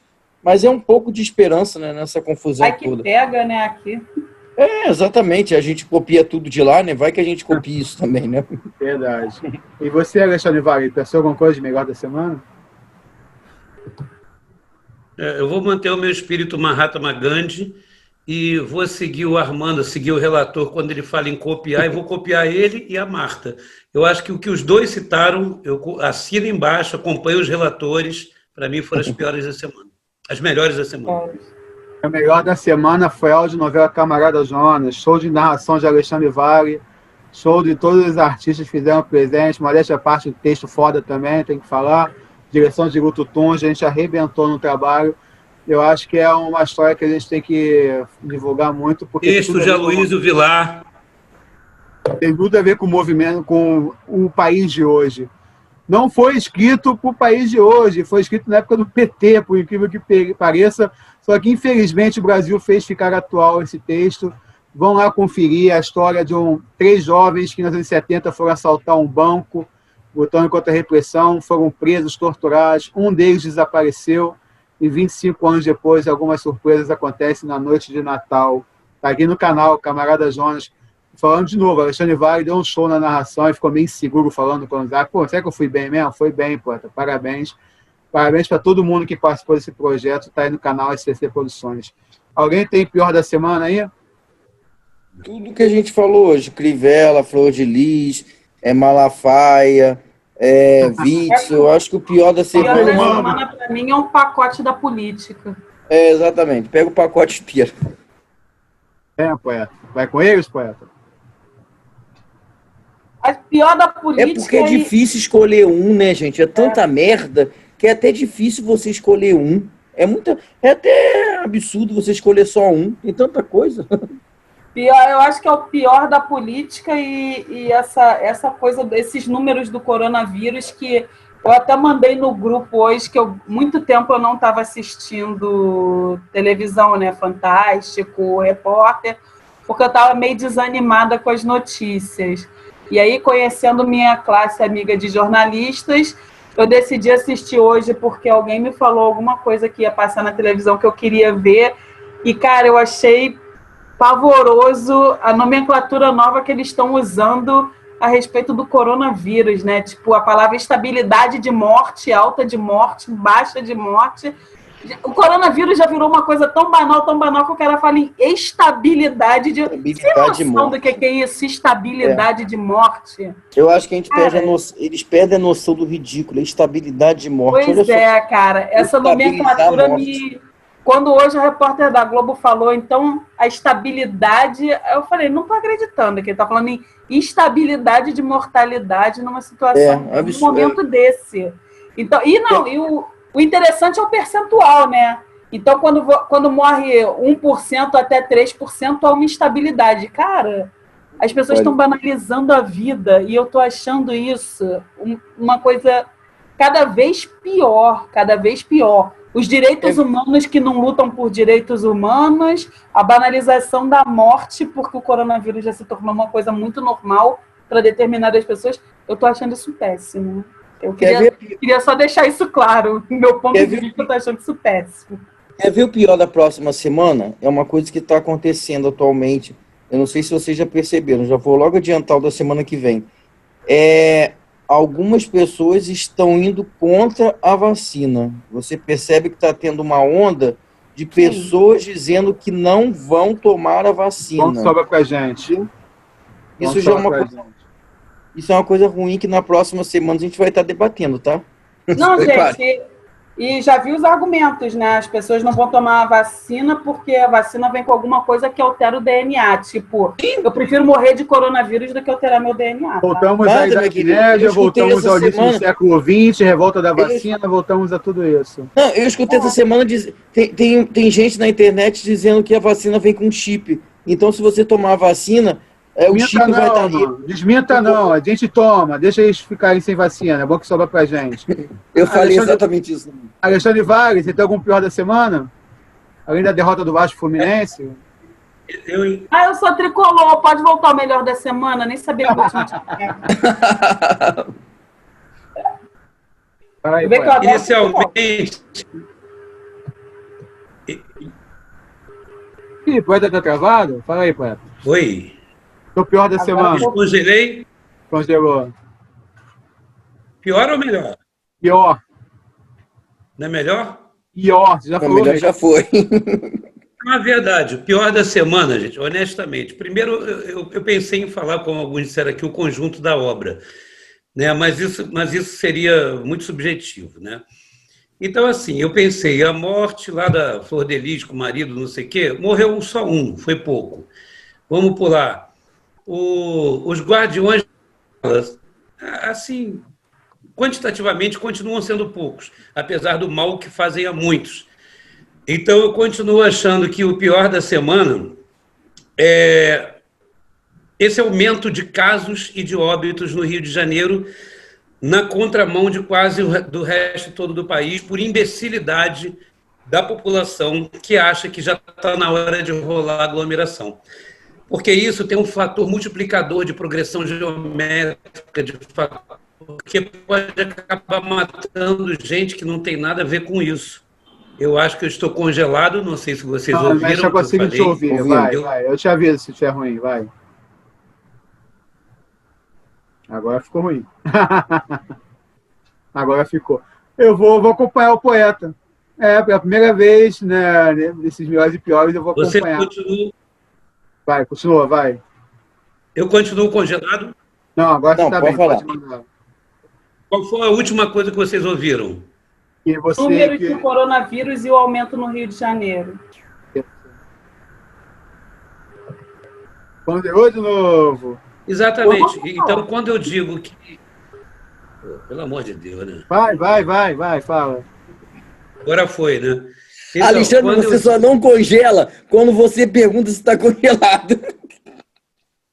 Verdade. E eu congelei de novo, né?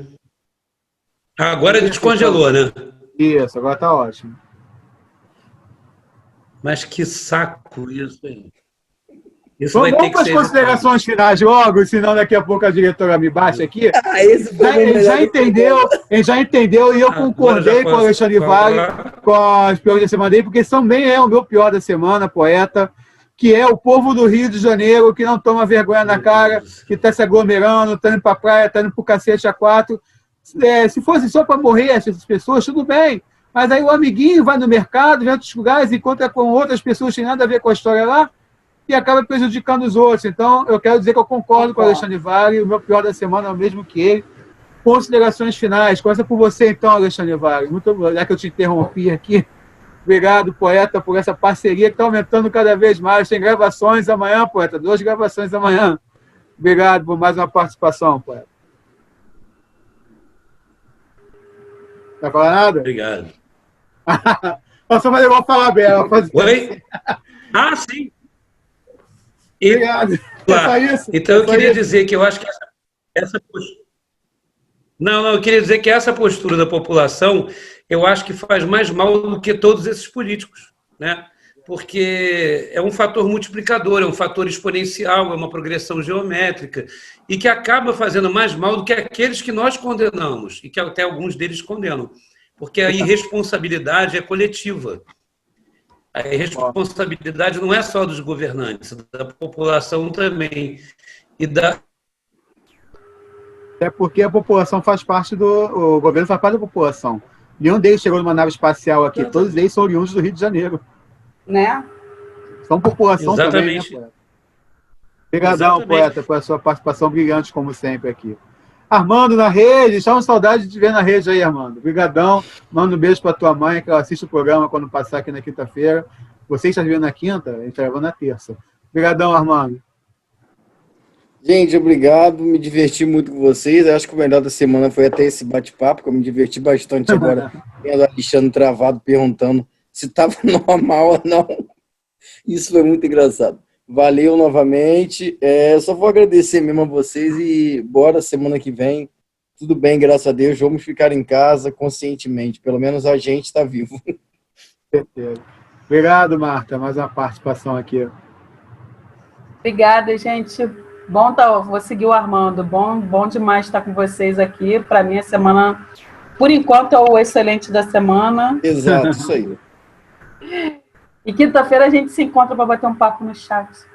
Ah, é verdade. O papo foi bom mesmo hoje, né? Vocês estavam com saudade, viu? Como é que foi legal o papo? É isso foi mais um Sobretudo e Mais Alguma Coisa. Dessa Barra de Rolagem aqui, que tem vários programas legais, Sobretudo e Mais Alguma Coisa. Tem vários Sobretudo entrevistas muito bons aqui, a gente já falou sobre tudo e mais alguma coisa nesse canal. Tem o Home Office, a série que o Alexandre Vale também faz parte. Valdense Entrevista agora também, tem várias curtas de humor. Temos audionovelas, Camarada Jonas, que a gente precisava falar. Temos Cida dos Homens. Folhetim vai estrear daqui a 2 semanas, só que a diretora está desesperada, que ela fica editando audionovela aqui. Estamos no Anchor, no Spotify, Google Podcast, Apple Podcast, na Gazeta do Rio, com o amigo Léo. Curta, se inscreva, compartilhe. E como eles falaram, quer sair? Sai, mas com responsabilidade, né? Bota máscara, não se aglomera. A gente sabe como que é difícil ficar em casa todo esse tempo, né? O próprio Armando já não está aguentando, dando as voltinhas dele, eu também estou dando, ninguém é de ferro aqui.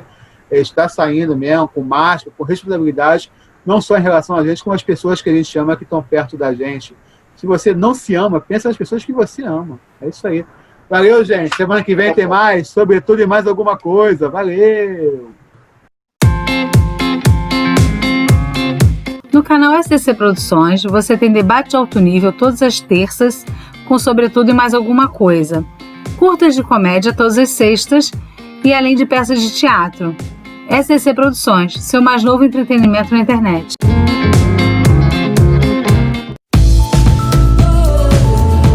Sobretudo e Mais Alguma Coisa. Apresentação: Aloysio Vilar. Produção e edição: Luto Tunge. Realização: SDC Produções.